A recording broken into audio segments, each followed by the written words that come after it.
إن الحمد لله الذي نحمده ونستعينه ونستهديه ونستغفره ونعوذ بالله من شرور أنفسنا ومن سيئات أعمالنا من يهده الله فلا مضل له ومن يضلل فلا هادي له وأشهد أن لا إله إلا الله وأشهد أن محمدا عبده ورسوله اللهم رب اشرح لي صدري ويسر لي أمري واحلل عقدة من لساني يفقهوا قولي فإن أشرف الحديث كتاب الله وخير الهدي هدي محمد صلى الله عليه وسلم وشر الأمور محدثاتها وكل محدثة بدعة اللهم علمنا ما جهلنا وذكرنا ما نسينا اللهم إنا نستودعك ما علمتني فردد إلي عند حاجة إلي السلام عليكم ورحمة الله وبركاته.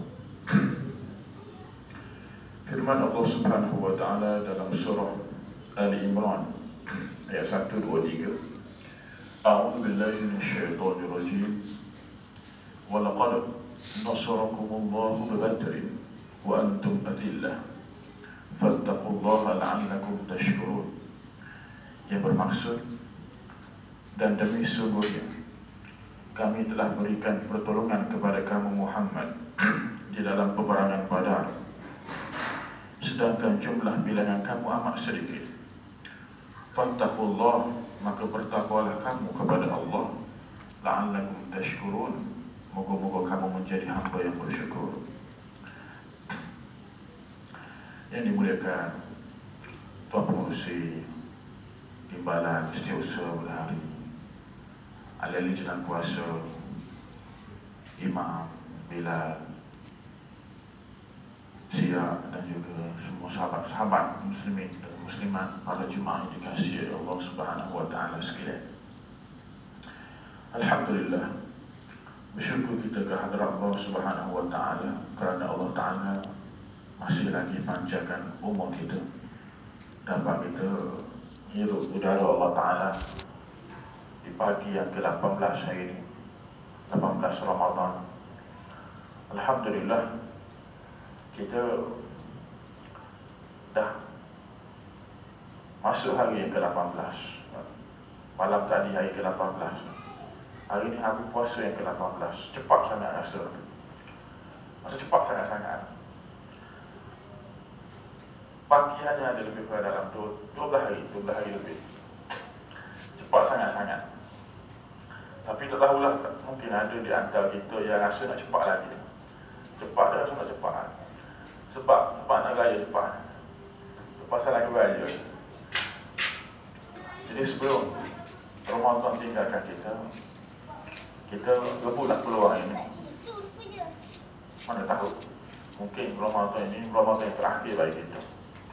Jadi kita kuatkanlah keazaman kita dan teruskanlah dalam amal ibadah kita kepada Allah Ta'ala. Kerana dalam bulan Ramadan yang penuh dengan keberkatan ini, pahala Allah Ta'ala gandakan. Pahala ini cukup penting, sangat-sangat penting kepada kita. Tuan-tuan, sahabat-sahabat yang dikasihi oleh Allah Subhanahu wa taala sekalian, selain daripada Allah Subhanahu wa taala fardukan ibadah puasa kepada kita, Allah Ta'ala fardukan ibadah puasa kepada Nabi kita bermula pada tahun kedua Hijrah. Dalam pada itu, Allah Subhanahu wa taala juga telah rencanakan banyak pelbagai perkara yang menjadi tanda-tanda kebesaran dalam Islam. Peristiwa-peristiwa besar dalam Islam.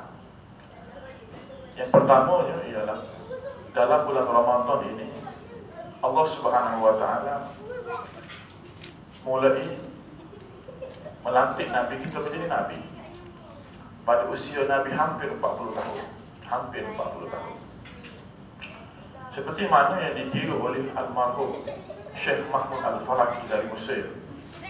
Usia Nabi kita masa dilantik menjadi Nabi dan menerima wahyu yang pertama di Gua Hira, usia Nabi ketika itu 39 tahun 3 bulan 6 hari. Belum sampai lagi 40, hampir 40. Yang keduanya, dalam bulan Ramadan ini berlakunya pembukaan kota Mekah pada tahun ke-8 Hijrah, di mana Nabi SAW dan seramai 10,000 orang sahabat dapat masuk ke dalam kota Mekah tanpa berlakunya pertempuran darat. Dan Nabi SAW dapat menghancurkan keseluruhan berhala yang ada di sekeliling Kaabah. Dan ramainya orang-orang Arab masuk ke dalam agama Islam berduyun-duyun. Seperti mana yang Allah Ta'ala nyatakan dalam surah An-Nasr, "Idza ja'a nasrullahi wal fath wa ra'aitan nasa yadkhuluna fi dinillahi afwaja." Di mana bila mana Nabi SAW dapat tawan balik kota Mekah daripada kepimpinan musyrikin Mekah, maka ketika itu orang Islam masuk ke dalam agama Islam berduyun-duyun, dan Nabi maafkan mereka, sehingga kan mereka rasa amat teruja dengan Nabi kita Muhammad SAW. Yang ketiga, dalam bulan Ramadan ini juga berlaku peristiwa yang dikatakan yang hebat, iaitu peristiwa Badar Kubra. Badar Kubra, Badar itu ialah nama tempat di mana berlakunya peperangan yang pertama dalam Islam, Badar, yang terletak lebih kurang 150 km dari kota Madinah. Kubra itu sangat besar. Kenapa dikatakan Badar Kubra, peperangan Badar yang amat besar? Kerana ia adalah merupakan peperangan yang pertama dalam Islam, dan juga ia melibatkan para malaikat. Bukan setakat sahabat-sahabat Nabi seramai 330 orang sahaja, bahkan juga Allah Ta'ala turunkan bala tenteranya dari langit, iaitu malaikat, dan dapat mengalahkan tentera musuh yang berkali-kali berbesar jumlah mereka daripada sahabat-sahabat Nabi radhiyallahu ajma'in. Dalam bulan Ramadan juga, kalau kita buka dalam sejarah, bagaimana diceritakan Salahuddin Al-Ayyubi dapat menawar balik kota Baitul Maqdis, dapat membebaskan Baitul Maqdis dan Masjid Aqsa daripada cengkaman kerajaan Rom ketika itu. Ini hebatnya pahlawan Islam Salahuddin Al-Ayyubi. Yang kelima, dalam bulan Ramadan juga telah dikisahkan di mana Sayyidina Ali karamallahu wajhah telah dibunuh dan telah ditikam oleh Ibnu Maljam ketika mana beliau menuju ke masjid pada waktu subuh. Tikamannya itu terkena kepada kepalanya, dan oleh kerana pisau yang digunakan itu pisau yang beracun, mengakibatkan Sayyidina Ali mengalami kecederaan yang teruk. Dan pada 19 Ramadan pada tahun 40 Hijrah, ketika usianya 63 tahun, beliau menghembuskan nafasnya yang terakhir, Sayyidina Ali karamallahu wajhah. Tuan-tuan, yang kita nak ceritakan pada pagi ini, yang kita nak bincangkan pagi ini ialah berkenaan dengan peristiwa Badar Kubra. Nabi kita Muhammad SAW pada awalnya berpakat dengan para sahabat untuk pergi ke Badar, untuk nak tahan satu rombongan pedagang Arab yang seramai 40 orang yang diketuai oleh Abu Sufyan. Mereka membawa hasil dagangan mereka yang begitu banyak setelah mereka pergi berdagang, berniaga di Syam. Ketika itu, bila mana berlakunya musim panas di semenanjung Arab, maka mereka akan pergi berdagang ke Syam, sebab Syam sejuk. Dan bila musim sejuk di semenanjung Arab, maka mereka akan pergi berdagang di Yaman. Dan Ramadan ianya jatuh pada musim panas. Di ketika itu, pedagang-pedagang Arab ini membawa hasil dagangan mereka, dan mereka akan melalui Badar untuk balik ke Mekah. Nabi pakat dengan sahabat nak rampas hasil dagangan mereka di Badar, bukan kerana Nabi ini lanun, Tetapi oleh kerana Nabi nak menuntut bela di atas apa yang mereka lakukan terhadap orang Islam, sehingga semua orang Islam harta mereka dirampas. Semua harta orang Islam dirampas oleh musyrikin Arab Mekah ketika mana sahabat-sahabat Nabi berhijrah ke Madinah. Semua harta yang ditinggalkan oleh sahabat-sahabat Nabi telah dirampas oleh musyrikin Arab Mekah. Termasuklah harta daripada Abdurrahman bin Auf, sahabat Nabi yang paling kaya, yang dikatakan dalam kitab sirah, yang diceritakan bila mana berhijrah ke Madinah hanya membawakan jubah yang beliau pakai saja. Hartanya semua ditinggalkan di Mekah, dan semuanya dirampas oleh orang-orang musyrik Mekah. Ini hebatnya Abdurrahman bin Auf. Dia yakin kepada Allah dan Nabi. Dia yakin, maka ditinggalkan segala-galanya. Kalau kita kalau tak bawa barang tu, bawa kat kredit juga, debit card kan. Ini hebatnya Abdurrahman bin Auf. Dan semuanya telah dirampas oleh musyrikin Arab Mekah. Jika sekiranya nak dinilai dengan apa yang Nabi nak ambil daripada pedagang Arab itu, maka ianya tidak boleh nak dibandingkan, tidak boleh ternilai. Abu Sufyan yang mengepalai rombongan pedagang Arab tersebut mendapat perkhabaran daripada risikannya bahawa Nabi kita akan sekap mereka di Badar.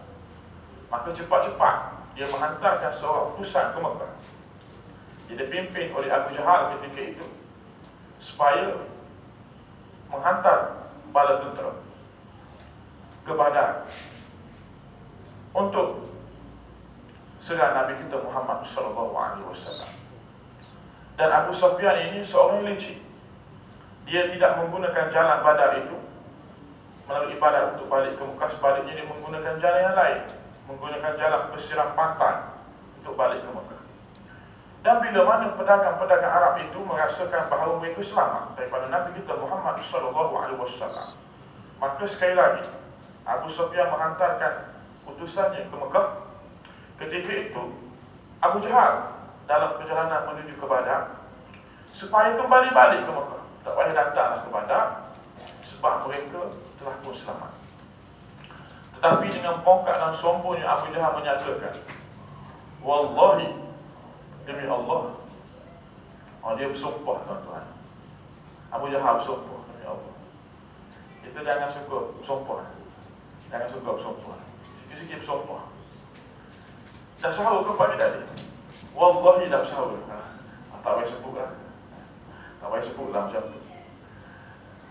Lalu Abu Jahal kata, wallahi demi Allah, la narji', kami tidak akan pulang, kami tidak akan kembali ke Mekah hatta na'tiya Badran, sehinggalah kami sampai ke Badar. Di sana kami akan meraihkan kemenangan kami. Kami akan berpesta, kami akan dengar nyanyi-nyanyian, wa nashraba khamran, kami akan minum arak sebuah-buahnya, hatta tasma'al Arab, sehinggalah orang-orang Arab mengetahui akan kehebatan kami, sehinggalah mereka tidak akan berani untuk lawan kami buat selama-lamanya. Dengan pongkat dan sombongnya Abu Jahal itu tak marah kepada. Dan dipendekkan ceritanya, tuan-tuan, bila mana Nabi SAW menyusun saf tentera dengan susunan yang kemas dan rapi, Nabi lihatkan keadaan sahabat-sahabat Nabi yang amat taif ketika itu. Jika nak dibandingkan dengan pihak musuh, bayangkanlah jumlah tentera orang Islam hanya 313 orang. Adapun di pihak musyrikin Arab Mekah seramai 1000 orang, dan ada riwayat kata 1300 orang. Senjata, kebanyakan para sahabat menggunakan pelepah nama saja. Hanya ada beberapa orang sahabat sahaja yang ada pedang, sebab mereka pada asalnya bukan ingin pergi berperang, tapi oleh kerana Nabi kata kita kena perang, mereka pergi tebang. Dan ada pokok tama, pelepah tama tu mereka ambil buat jadikan senjata. Dikatakan pihak musuh membawa unta sebanyak 170 ekor. Ada setengah riwayat kata 170 ekor. Di pihak Islam ada beberapa ekor. Kuda, di pihak musuh ada 100 ekor. Di pihak Islam hanya ada 2 ekor saja. 2 ekor. Dan ada juga kata 4 ekor. Kuda ini lambang kehebatan dalam peperangan. Dan bila mana Nabi SAW berhadapan dengan tentera musyrikin Mekah, ketika itulah Nabi SAW mengangkat tangannya memohon pertolongan Allah Subhanahu wa taala. Dikatakan Nabi angkatkan tangannya tinggi-tinggi ke langit sehingga menampakkan keputihan ketiak. Nabi berdoa dengan doanya, Allahumma anjisni ma wa'atani, Allahumma ati ma wa'atani, Allahumma intuli hadil asabah min ahli Islam fala tu'bad min ba'di dhalika abada fil ardi min ba'di dhalika abada. Ya Allah, Engkau tunaikanlah apa yang Engkau janjikan kepadaku. Ya Allah, Engkau kurniakanlah apa yang Engkau janjikan kepadaku. Ya Allah, jika sekiranya Engkau binasakan tentera Islam yang lemah ini, Ya Allah, yang daif ini, Ya Allah, fala tu'bad, maka kamu tidak akan lagi disembah fil ard, di atas muka bumi ini, min ba'di dzalika abada, selepas daripada ini buat selama-lamanya. Nabi berdoa dan terus berdoa, tuan-tuan. Dan bermulalah, bila mana bermulanya peperangan itu, pertempuran bermulanya dengan Rasulullah SAW meminta agar Ubaidah bin Haris, Sayyidina Hamzah bin Abdul Muttalib dan juga Sayyidina Ali bin Abi Talib maru untuk menentang 3 pemimpin Quraisy yang telah mencabar tentera Islam. Dan alhamdulillah ketiga-tiga tentera Islam itu, pahlawan Islam itu telah berjaya membunuh musuh mereka, di mana ianya merupakan kemenangan awal itu, dan menaikkan semangat, menyemarakkan lagi semangat Nabi dan juga para sahabat. Pertempuran bermulanya dengan di pihak Islam bertahan, sehingga akan ramai tentera-tentera musuh dibunuh. Dan di ketika itu Nabi SAW terus angkatkan tangannya ke langit memohon pertolongan kepada Allah Subhanahu wa taala. Kalau nak diikutkan kepada adabnya, tentera Islam itu akan kalah. Banyak kekurangan, kedaifan yang ada pada tentera Islam. Nabi terus memunajat kepada Allah Ta'ala. Nabi angkatkan tangannya ke langit, Nabi teruskan doanya itu, sehingga kan dikatakan dalam riwayat, kain selendang yang dipakai di bahu Nabi SAW jatuh ke tanah, jatuh ke atas pasir. Lalu bila mana Abu Bakar lihat, tuan-tuan, kain selendang Nabi jatuh di atas pasir, Abu Bakar ambil letak balik atas bahu Nabi SAW. Dan Nabi teruskan berdoa, sehingga kan Abu Bakar menyatakan, cukuplah ya Rasulullah, cukuplah, Allah Ta'ala pasti akan menolong kita. Dan di ketika itulah, seperti mana yang dinyatakan oleh Allah Subhanahu wa Ta'ala dalam firman-Nya, surah Al-Anfal ayat 69, Allah Ta'ala menjawab ketika itu juga permintaan Nabi SAW. إِذْ تَسْتَغِيثُونَ رَبَّكُمْ, ingatlah wahai Muhammad ketika mana kamu bermunajat meminta pertolongan kepada Tuhan kamu. Fastajaba lakum, maka doa kamu telah pun diperkenankan oleh Tuhan kamu. Anni mumiddukum, bahawasanya aku tambahkan jumlah bilangan kamu, bi'alfin, dengan menurunkan 1000 malaikat yang turun dari langit, mu'difin, berbondong-bondong menerkam mereka. Dalam ayat yang lain dinyatakan bahawa Allah Ta'ala turunkan 5,000 malaikat. Yumdidkum rabbukum bi khamsati alafin minal malaikati musawwimin. Allah Ta'ala tambahkan jumlah bilangan tentera Islam dengan menurunkan 5,000 malaikat musawwimin dalam keadaan bertanda. Apa tanda? Yang dibahaskan oleh para ulama banyak dalam kitab-kitab tafsir. Yang pertamanya, di antara tanda-tanda malaikat turun dari langit, malaikat memakai serban. Malaikat pakai serban. Seperti mana imam kita pakai serban. Pagi ni saya tak pakai serban, pagi ni saya tak pakai serban. Biasa pakai serban. Kita eloklah kita dalam bulan Ramadan ni kita latih diri kita pakai serban. Hanya untuk orang lelaki digalakkan pakai serban. Orang perempuan tidak digalakkan, tidak disunatkan pakai serban. Kalau perempuan sunat pakai serban, saya percaya semua perempuan pakai serban. Kita lelaki ni digalakkan pakai serban.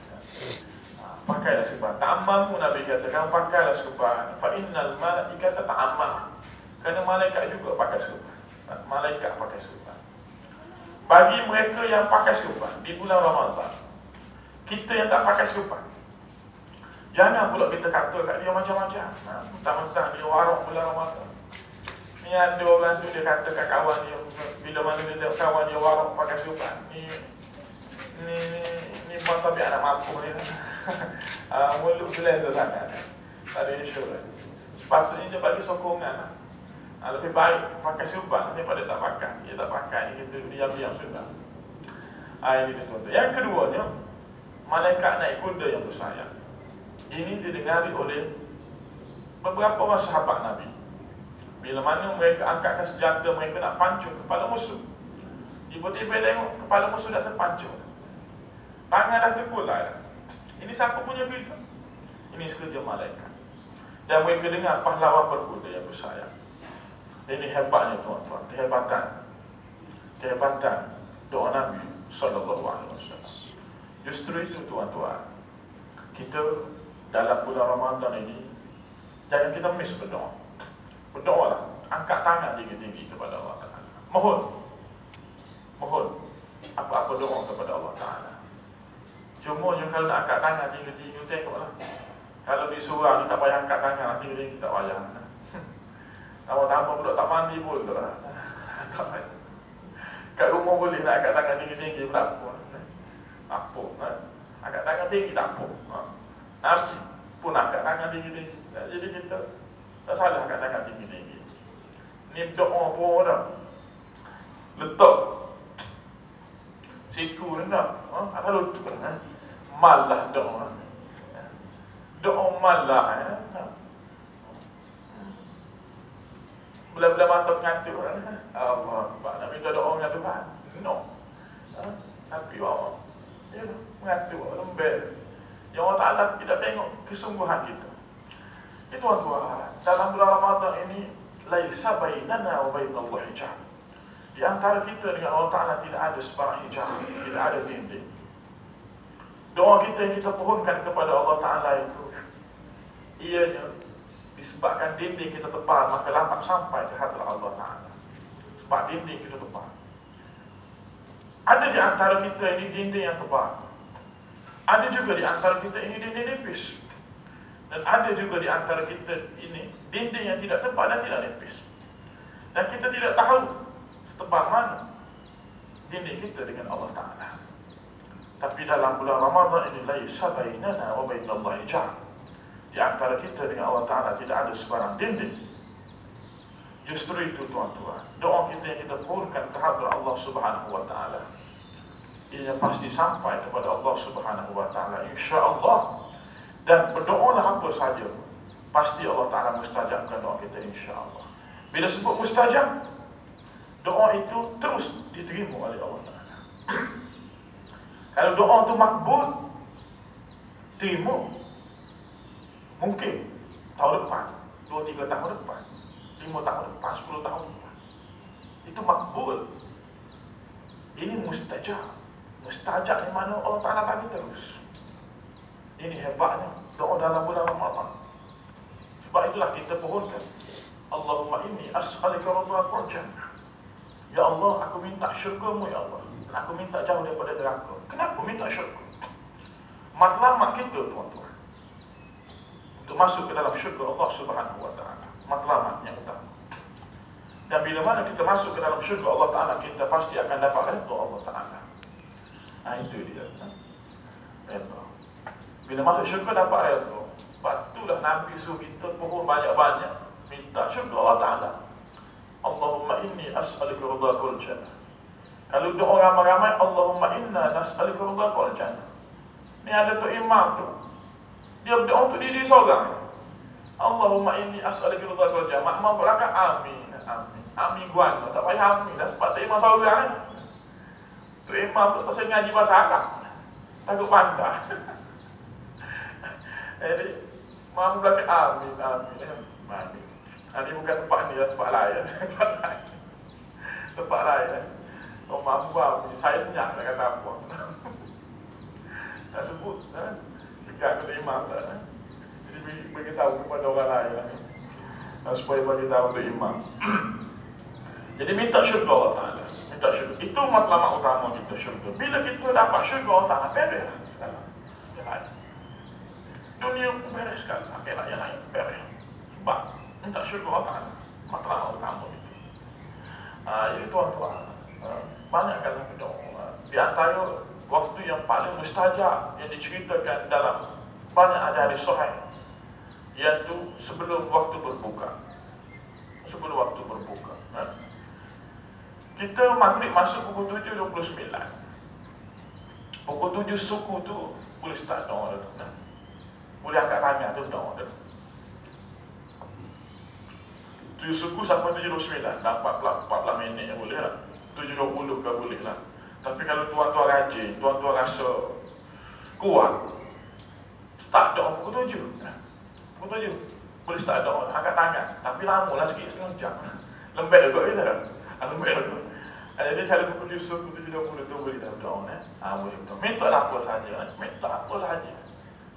Kalau sekiranya tengok anak-anak kita pergi ke kepala tak dengar cakap kita, minta doa agar Allah Ta'ala lembutkan hati anak kita. Kalau sekiranya tengok isteri kita pun pergi tak dengar cakap kita juga, minta doakan agar Allah Ta'ala lembutkan hati isteri kita, ataupun hati isteri-isteri kita. Ada ke dalam ramai-ramai? Ada. Apa tak ada respon, tak berani berlakon. Ni penakut berlakon ni, muslim maknanya Nabi Muhammad. Saya tengok muka ni penakut berlakon. Ada seorang dua yang berani. Kalau sekiranya suami kita lah, backing, cengeng, orang kata backing, mana balik. Doakan agar suami kita ni Allah Ta'ala lembutkan hati mereka dan jadikan suami romantik. Itu dia. Umur 70 pun romantik juga. Jalan pemintangannya tu kan, hebat. Apa saja doalah kita dalam bulan Ramadan. Doalah. Jangan miss doa. Itu yang pertama saya nak cerita pada pagi. Yang kedua ni tuan-tuan. Tuan-tuan, dalam bulan Ramadan ini, dalam masa yang hanya baki beberapa hari saja ini, kita gunakanlah doa untuk kita dapatkan sebanyak mungkin pahala Allah Subhanahu Wa Taala. Memang kita masuk syurga dengan rahmat Allah Ta'ala. Sebanyak mana hebat pahala kita, tanpa dengan rahmat Allah Ta'ala, kita tidak akan dapat masuk syurga Allah Ta'ala. Tapi kita kena ingat, pahala itu amat penting. Kenapa penting? Sebab dengan pahala itulah, ianya duit kita. Duit kita. Pahala itu duit. Nilai matawa akhirat kita, yang kita nak berbelanja di sana. Jika sekiranya kita lakukan dosa terhadap Allah Ta'ala atas dunia hari, bila kita minta ampun kepada Allah Ta'ala, pasti Allah Ta'ala ampunkan dosa kita. Pengampunan Allah Ta'ala mengatasi segala-galanya. Tetapi yang kita bimbangkan ialah bila mana kita lakukan dosa terhadap manusia. Ini yang kita bimbang. Kita tidak akan terhapus dosa kita itu, melainkan manusia itu, orang yang kita aniaya, yang zalimi itu sendiri yang maafkan kita. Tidak ada dalam sebarang nafs, tidak ada dalam mana-mana nafs, Al-Quran ataupun hadis yang menyatakan bahawa Allah Ta'ala boleh tolong take over. Allah Ta'ala boleh tolong ampunkan dosa kita yang kita lakukan terhadap manusia. Cuma ada riwayat yang menyatakan di akhirat nanti, bila mana kita bertaubat betul-betul sebelum kita meninggal, di atas segala dosa-dosa kita, termasuk dosa yang kita lakukan terhadap manusia, kita bertaubat betul-betul, dan kita tak sempat nak jumpa mereka, nak minta ampun, maaf kepada mereka. Di akhirat nanti Allah Ta'ala boleh tolong kita macam mana? Dengan cara Allah Ta'ala sediakan nikmat yang besar. Kemudian Allah Ta'ala bagi tahu kepada orang yang kita aniaya itu, yang kita zalimi itu, yang kita lakukan dosa terhadapnya itu, Allah Ta'ala bagi tahu dia, kamu nak ke tidak nikmat ini? Kalau kamu nak, kamu maafkan dia. Orang tu kata aku tak nak maafkan, Allah Ta'ala tambah lagi nikmat yang lebih besar. Orang tu kata aku tak nak maafkan, Allah Ta'ala tambahkan lagi. Allah Ta'ala kata kamu maafkan, aku tak nak, Allah Ta'ala tambahkan lagi, sehinggalah orang tu nak, orang tu maafkan. Itu. Dan ada riwayat hadis yang sahih menyatakan bahawa bila mana kita lakukan dosa terhadap manusia ini, maka kita kena bayar balik di akhirat nanti dengan pahala kita. Hadis sahih tuan-tuan. Di mana Nabi SAW tanyakan kepada sahabat, atadruna manal muflis? Kamu tahu tak siapa yang orang muflis? Siapa orang muflis itu? Kamu tahu siapa orang muflis? Maka sahabat kata, al-muflisu fina man la dirham lahu wa la mata'. Orang muflis dengan kami ini, ya Allah, ya Rasulullah, mereka yang tidak ada dia, tidak ada duit dan tidak ada kekayaan, kehidupannya sebenarnya. Maka Nabi kata, sebenarnya orang muflis di kalangan umatku itu ialah mereka yang datang pada hari kiamat, yaumul qiyamah. Dia datang pada hari kiamat nanti, dia bawa pahala sembahyang dia, pahala puasa dia, pahala segala amal ibadah dia, kemudian semua pahala-pahalanya itu diberikan, dibayar balik kepada orang yang dianiaya ketika di dunia dulu, yang dia tak sempat nak minta ampun, nak minta maaf. Ini yang bahayanya tuan-tuan, sehingga habis pahala dia. Di akhirat nanti ada orang, adalah jiran ke kawan-kawan ke mana, mengadu, dia ni ada buat dosa, dia kepada aku, ya Rasulullah, ya Allah Ta'ala, aku nak minta balik, nak sedia bayar balik. Atas dunia ni kalau kita tak ada duit, kita boleh bayar banyak kali yang hayat dah kan. Di akhirat nanti tak boleh nak bayar dah, kita kata tanpa duit kita sendiri, tanpa pahala kita tak boleh bayar. Kata tak boleh nak pinjam pahala-pahala orang lain, tak boleh. Ini yang Nabi bimbangkan sangat, sehingga semua pahalanya habis dibayar, diberikan kepada orang, dan dosanya masih ada lagi yang belum dia sempat bayar. Oleh kerana dia tak dapat nak bayar dengan pahala dia, maka Allah Ta'ala ambil dosa orang tu, letak di atas bahu dia. Kalau nak ikut formula, dia tak payah masuk neraka, disebabkan dia tanggung dosa orang, dia dicampakkan ke dalam neraka. Inilah yang Nabi bimbang sangat kepada umatnya. Tuan-tuan, dalam bulan Ramadan ini kesempatan yang amat hebat Allah Ta'ala beri kepada kita, dengan pahala yang berganda-ganda. Sunat dapat fardu dapat 70 kali fardu.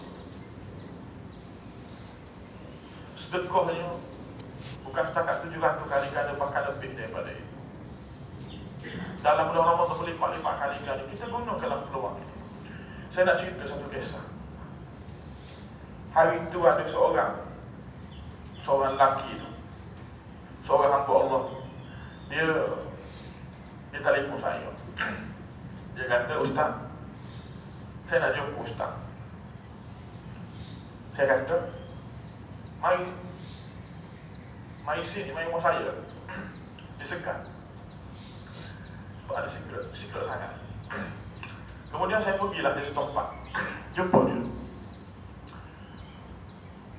Saya tengok muka dia sayu sedih. Saya pun tanya dia, ada apa sebenarnya tuan?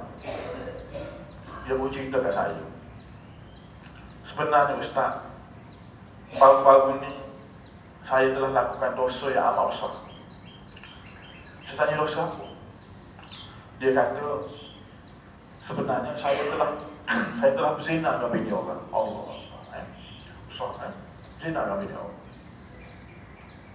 Bila saya dengar tu, Allah, rasa sejuk panas. Saya bertanya dia, bagaimana boleh berlaku benda ni? Dia ceritalah, dia terserempuk. Bila dia terserempuk dengan kasih lama dia, kasih lama. Jadi bila tengok kasih lama tu, mereka pun rasa lain, dan mereka pun mungkin ingat kembali dah zaman-zaman kegemilangan dulu lah, zaman Pok Yaya dulu lah. Jadi mereka pun dating sekali, tak apa nama dating tu. Oleh kerana syaitan iblis menguasai kedua-dua mereka, maka mereka pun melakukan perkara haram tersebut, perkara terkutuk tersebut. Dan selepas itulah dia bagi tahu saya, Ustaz, lepaslah kami lakukan benda haram itu, maka barulah kasih saya tu bagi tahu saya, rupa-rupanya dia tu binyol. Dia bagi tahu saya, Ustaz, bila saya dengar kasih saya tu kata dia bini orang, Allah Ustaz, Allah saya tak ada nak takut. Apa masuk? Tak ada nak takut. Kalaulah dia bukan bini orang, Ustaz, tahan sikit Ustaz. Ustaz dia kata, kalau bukan bini orang, tahan sikit. Tahan kepala otak dia kata. Saya tak kata lah tahan kepala otak tu lah. Nanti dia tak cerita pula kat saya. Sama dia, dosa dengan, kalau berzina dengan anak orang, dosa mak bapak ni. Jadi dia kata, Ustaz, Macam mana saya dengar dalam syarahan ustaz dan mana-mana ustaz lain pun, kalau kita dosa dengan orang, kita kena pergi minta maaf, minta ampun dengan tuannya dulu. Lepas tu barulah step kedua kita minta ampun kepada Allah Ta'ala.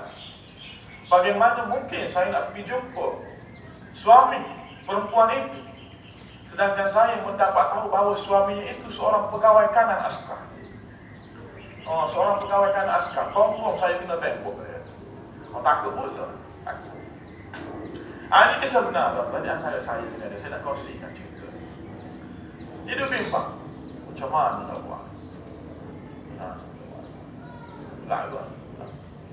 Kalau pergi, mampu dia kan? Apa? Saya pun kata, kalau dua tak mampu, nak pergi jumpa, sebab kita kena tengok juga. Kita nak buat benda baik ni, kita tengok juga.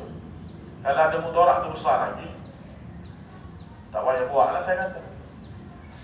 Tuan direct minta ampun kepada Allah Ta'ala, tetapi Tuan kena ingat, Tuan kena bayar balik di akhirat nanti. Taubat betul-betul kepada Allah Ta'ala.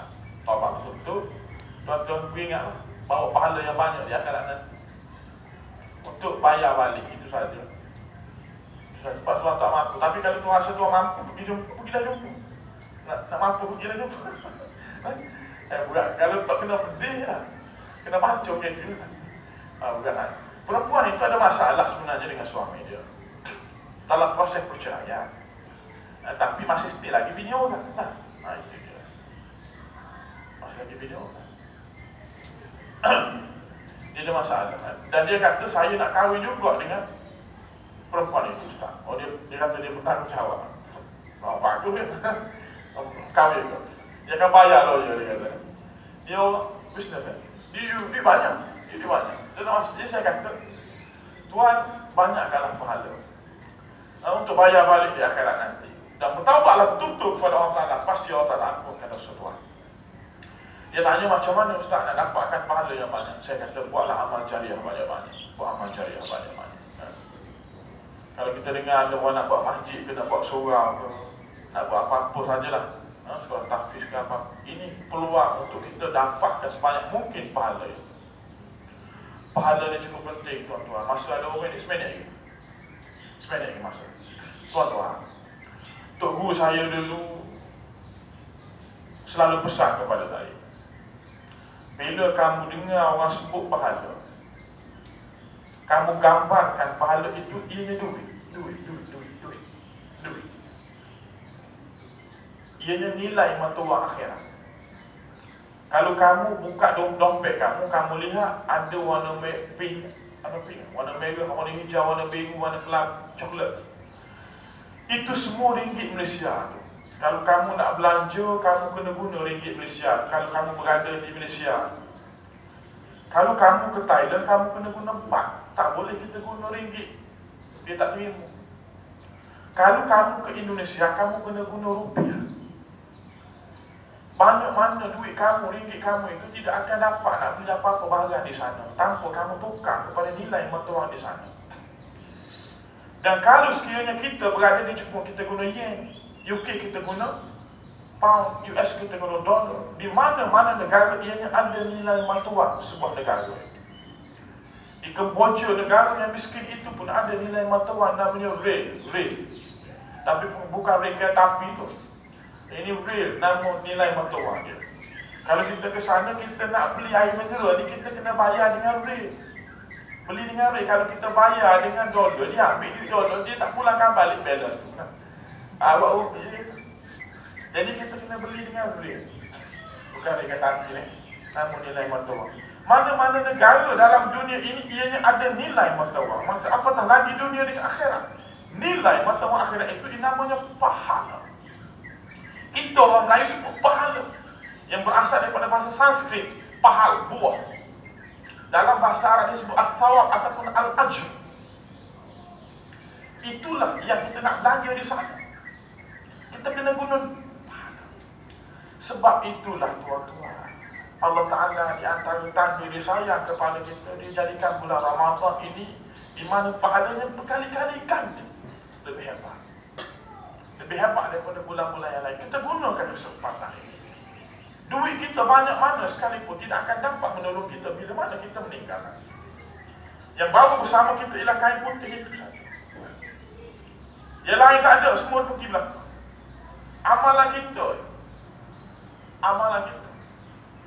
Kalau kita rujuk dalam kitab Tamyiz Wafili, Abu Lais As-Samarqandi menceritakan bila mana kita meninggal nanti, Malikul Maut datang cabut nyawa kita. Bersamanya ada satu lagi malaikat. Bila roh kita itu dicabut daripada ubur dia tarik, dia senjok ikut dia, keluar ikut kaki kita, tujuh kaki kita. Roh itu akan dimasukkan ke dalam ganda itu, lalu dinaikkan ke langit untuk isi borang.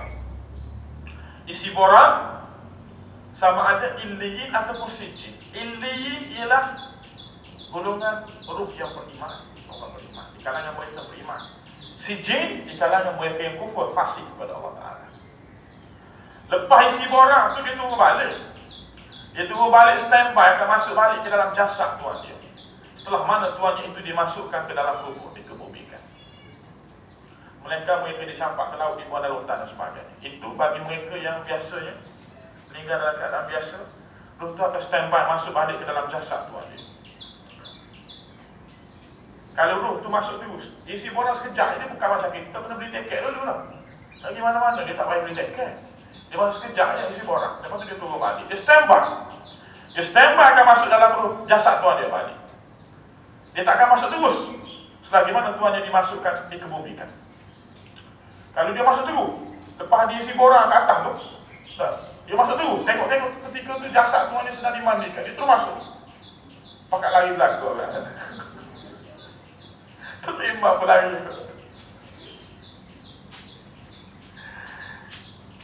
Bila jasad tuannya dimasukkan, dikebumikan,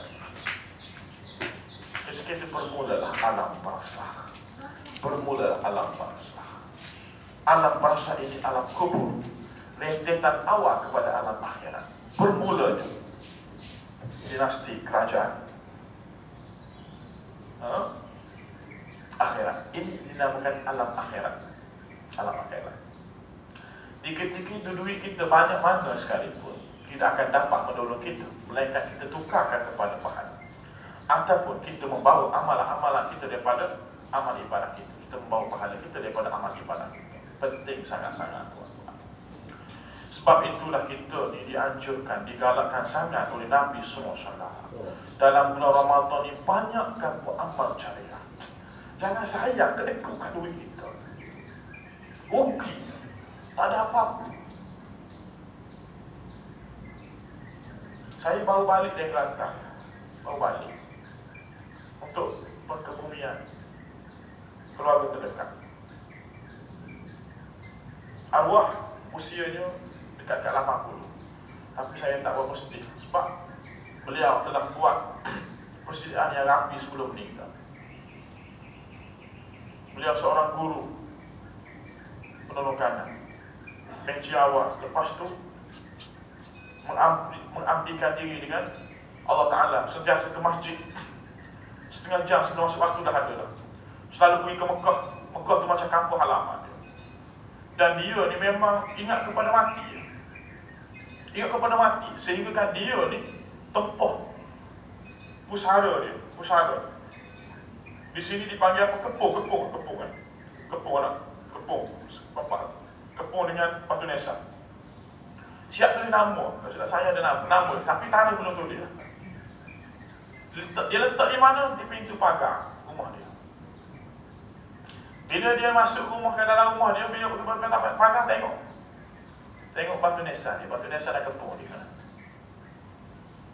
Warna hijau dia ingat mati dia kira. Lepas tu bila nak keluar rumah, tengok juga kepung dia. Batu nisan ni selalu ingat kepada kematian. Dan memang hebat dalam beribadah. Dan alhamdulillah beliau meninggal dalam keadaan tidak tenang. Tak ada menyusahkan orang. Ini yang menunjukkan hati kita. Dan saya sadarkan kepada tuan-tuan, kalau kita nak ingatkan kepada kematian ini, nak suruh ingat kepada betul-betul kematian ini, ingat kepada akhirat tuan-tuan. Saya cadangkan tuan-tuan, pagi ni tak buka pusara, tempah pusara tak buka, esok buka. Kita pergi tempah belakang pusara kita. Lepas tu kita letak dalam bonek kereta kita. Ataupun letak dalam bilik tidur kita. Ada bilik katil kita. Agak-agak tak masuk dah lepas tu. Tak masuk dah. Ini hebat. Ini saya nak cerita kursi. Keluarga terdekat yang menikah. Amanah dia. Jadi bila lepas ke bumi itu, ya, kita sepatutlah Nabi selalu suruh kita pergi ke tempat kebumian, tempat orang meninggal, ziarah orang meninggal, sebab ingatkan kepada kematian. Dan baca talqin itu sebenarnya untuk kita yang masih hidup. Yang dalam kubur tu, si mati tu dengar, tapi dia takkan boleh jawab melainkan dengan iman dia, amalan dia. Penting sangat-sangat tuan-tuan. Penting sangat-sangat pahala ni penting. Amal ibadah kita ni penting sangat-sangat. Kita buat segala-galanya untuk dapat redha Allah Ta'ala. Dan pada masa yang sama Allah Ta'ala bagi pahala kepada kita untuk kita nak guna di akhirat nanti. Ada orang tu, saya nak cerita, saya nak bagi gambaran sikit. Duit dia saja ada 10 trailer, tuan-tuan. Duit dia saja ada 10 trailer. Tuan-tuan kenal trailer? Cuba bayangkan trailer sebesar mana, seluar mana trailer. Penuh dengan duit yang paling besar nilai dia, RM100 lah kita kata. RM100 itu penuh dalam satu trailer. Bayangkan ada 10 trailer duit dia. Dia wasiat kepada anak dia, bila aku mati nanti, kamu tolong masukkan duit aku ini ke dalam kubur aku. Agak-agak bila si bapaknya itu meninggal, si anak ini masuk ke tidak tuan-tuan di bapak dia tadi? Masuk ke tidak?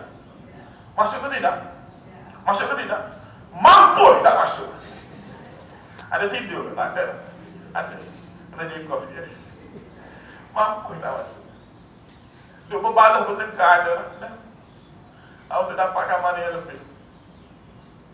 Dan kalaulah si anaknya itu masukkan juga duit bapak dia tadi, 10 trilion tadi, kali kumpul ruah. Jenazah bapak dia kecil, Nabi nak cerita harta banyak. Masukkan juga. Agak-agak malaikat tengok ke duit bapak dia tadi. Tengok. Orang Kelantan kata jebel, tahu jebel. Malaikat kata tengok rasa. Yang malaikat tengok je lah amalan kita, bekalan kita, pahala kita, iman kita, tuan-tuan.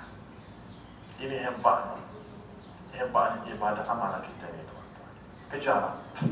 Kejaran masa yang amat terbatas ini tu. Hanya ada beberapa hari saja lagi. Cepat. Ramadan cepat sangat-sangat. Sangat cepat. Itu tuan-tuan. Saya rasa sekali itu sajalah pada pagi ni. Masa dah habis. Tadi kata 1 minit kan? Saya kira 10 minit. Cuba anda, tak ada lama-lama. Tuan-tuan nak pergi pasar kan? Nak beli lauk kan? Wallahualam. Cukup. Bismillahirrahmanirrahim. Alhamdulillahirabbil alamin. Wassalatu wassalamu ala asyrafil anbiya'i wal mursalin wa ala alihi washabbihi ajma'in. Allahumma jama'na hadza jam'an marhuma wa tafarraqna min ba'di tafarruqan ma'suma.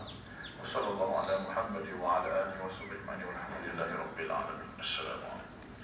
Tuan-tuan, saya lupa, saya nak bagi tahu satu format. Bagi masa saya setengah 30 saat boleh? 30 saat boleh ya? 30 saat, sekejap. Tuan-tuan, beberapa hari lepas saya telah mendapat SMS, WhatsApp dari kawan saya, sahabat saya di Kemboja. Beliau minta tolong saya war-warkan kepada sahabat-sahabat semua tentang keadaan saudara-saudara kita di sana. Saudara kita di sana dalam keadaan tenang, dalam keadaan susah sangat-sangat. Cuaca tak menentu, panas, tak hujan. Mereka nak cari duit pun susah, tuan-tuan. Susah. Jadi mereka berbuka puasa sekadar saja dengan apa yang ada. Kebanyakan mereka itu buka puasa dengan makan nasi putih. Nasi putih, lauk ikan masin ada. Dan ada kebanyakan mereka juga yang beras pun tak cukup, tak ada beras. Jadi mereka terpaksa letakkan air banyak dalam periuk dan masukkan beras mana yang ada ya. Maka jadilah nasi itu nasi air. Maka makan-makanlah anak-anak semua dengan nasi air tu. Sebab beras tak cukup. Allah, kesian sangat-sangat kita. Ada di antara tempat 3-4 hari sekali baru jumpa nasi. Ini semua benar belaka, tuan-tuan. Saya bercakap ni bukan kata nak sedap dengan cerita. Bagi mereka tinggal di tepi Sungai Mekong tu, kerja mereka sebagai nelayan. Nak kerja lain saya pun tak nampak. Rumah macam kena tsunami, memang terluka kan, sekian. Kerja tangkap ikan je. Semua tangkap ikan. Saya tengok ramai menangkap ikan, tetapi ikan pun tak ada. Dan yang menangkap ikan tu lebih ramai daripada ikan yang kita tangkap. Betul. Sedih sangat. Justru itu saya nak buka pagi ini peluang dan ruang kepada sahabat-sahabat semua. Siapa-siapa yang nak buat sumbangan berbuka puasa, khusus untuk saudara-saudara kita di sana yang amat perlukan bantuan itu. Kita boleh berilah kepada Syekh Mahathir kita ni. Syekh Mahathir kita. Jadi beliau fikir saya, tuan-tuan kata, fikir saya. Tuan-tuan bagi kat dia dan saya akan hantar. Saya dah hantar baru ni, tapi tak cukup. Saya nak hantar lagi. Dan kita ni bukannya nak beli lauk pauk yang sedap-sedap, tidak. Kita hanya nak beli beras, gula, susu untuk kita agihkan keluarga-keluarga saudara kita di sana. Di Kampung Cham saja jumlah orang Islam ada 400,000 lebih. Kampung Islam ada 1,000 lebih kurang. Bayangkan tuan-tuan. Berapa kos? Kita nak beli beras supaya mereka dapat buka puasa dengan makan nasi. Itu. Bukan kata mereka nak makan sedap-sedap seperti mana kita, tidak. Itu yang pertama, untuk sumbangan buka puasa. Yang kedua, saya nak war-war kepada sahabat-sahabat semua. Saya sekarang ni nak hantar Quran ke Kemboja. Dah lama dah saya tak hantar. Dan sekarang ni saya nak hantar sebab kawan saya minta tolong saya war-warkan dan bagi tahu sahabat-sahabat kita, saudara kita di sana amat perlukan Quran sangat-sangat. Sebab mereka di sana tidak ada Quran. Quran tidak dijual di sana. Jadi saya buat wakaf Quran ni RM10 tuan-tuan. RM10 je. Kita bukan meniaga, memang harga RM10 pun kalau tuan-tuan beli kat kedai. Quran yang paling murah tu RM10. Beli banyak boleh murah sikit. Dan lebihan duit itu di antaranya kita boleh guna untuk kos. Untuk kita hantar ke sana. Quran memang kita beli kat sini, kita hantar. Kalau kita cetak kat sana, kos dia lebih kurang RM35. So saya buka peluang di sini, buka ruang untuk wakaf Quran hanya RM10. Kalau bukan Quran, kita buat muqaddam. Muqaddam kita boleh cetak kat sana, buat kos dia murah. Kalau RM10 itu ada dalam 3-4 buah muqaddam. Jadi tuan-tuan, pada pagi ini saya nak buka peluang dan ruang kepada sahabat-sahabat semua yang kita buat wakaf ini. Tambah-tambah lagi dalam bulan Ramadan kita juga menyambut nuzul Quran. Sahabat-sahabat kita di sana amat perlukan Quran. Kalau kita ke sana, kita lalu ke kampung-kampung, kita akan dengar mereka dia baca Quran. Selalu saya dia baca Quran. Tapi saya dipahamkan sebuah Quran di sana dikongsi dengan 5 orang. Kita kat sini Quran berlambut-lambut sampai tak baca dah. Mereka di sana tidak ada Quran. Kalau ada rumah, kalau ada Quran, hebat benar rumah, hebat. Sekejap tuan-tuan, sampai Depok Quran habis. Sekejap. Banyak-banyak sangat kita nak bawa. Jalanan itu muqaddam.